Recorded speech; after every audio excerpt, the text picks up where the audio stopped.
കൊള്ള പൈസയല്ല, ചെറിയ പൈസയ്ക്ക് നാട്ടിൽ പോയി വരാനുള്ള ഒരു പരിപാടി പറഞ്ഞുതരാം.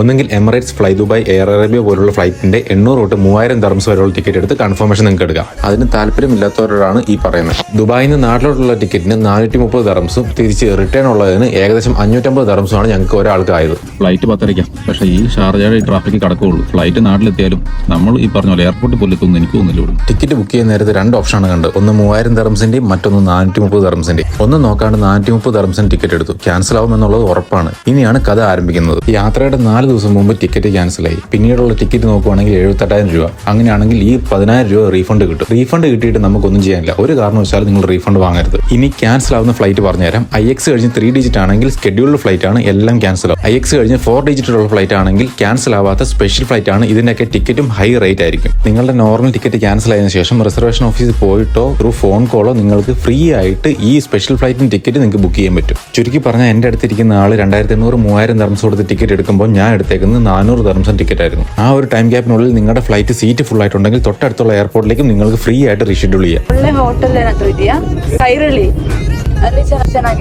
എനിക്ക് കന്നഡ കൊത്തില്ലാത്തതുകൊണ്ട് ഞാൻ വാ അടച്ച് മിണ്ടാണ്ടിരുന്നു. പകരം അവളായിരുന്നു ഡീലിംഗ് മുഴുവൻ. കണ്ണൂർക്കുള്ള ഫ്ലൈറ്റ് ഫുൾ ആയതുകൊണ്ട് മംഗലാപുരം ടിക്കറ്റ് ആണ് ഞാൻ എടുത്തത്. മംഗലാപുരത്ത് ഇറങ്ങി ഫുഡ് മേടിച്ച് 2 ട്രെയിൻ ടിക്കറ്റ് എടുത്ത് ഹരിതാവും പച്ചപ്പും കണ്ട് 2 മണിക്കൂർ കൊണ്ട് ഞങ്ങൾ കണ്ണൂരെത്തി. ഇപ്പം ഞാൻ പറഞ്ഞ ഓരോ കാര്യങ്ങളും ഏപ്രിൽ അവസാന ആഴ്ചയിലാണ്. മെയ് 1 തൊട്ട് ഇതിന് മാറ്റം വന്നോ ഇല്ലയോ എന്നുള്ളത് നിങ്ങളുടെ യാത്രയ്ക്ക് മുമ്പ് നിങ്ങൾ തീർച്ചയായും ചെക്ക് ചെയ്തിരിക്കണം.